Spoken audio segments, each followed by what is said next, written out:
Okay, this is another example of factoring by grouping.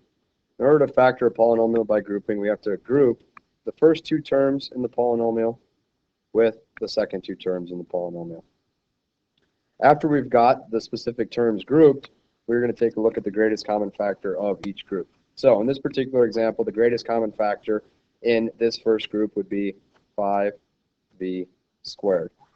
In order to end up with 25v cubed plus 5v squared, we must multiply 5v squared by 5v plus 1. Okay, we can easily check this by distributing. If I were to distribute this 5v squared times 5v, I would end up with 25v cubed. If I would take 5v squared times a positive 1, I would end up with a positive 5v squared. Next, we move on to the second grouping. The second grouping here, 30v plus 6, has a greatest common factor of positive 6. In order to end up with 30v plus 6, we need to multiply this by 5v plus 1.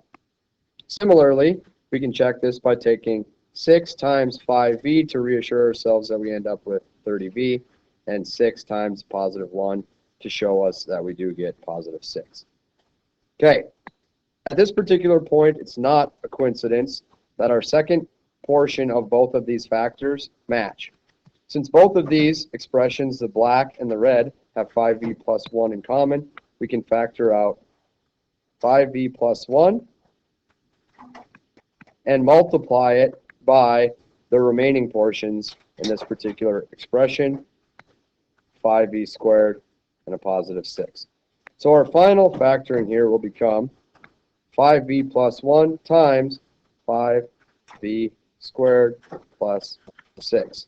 We notice that 5v squared and 6 align themselves right there.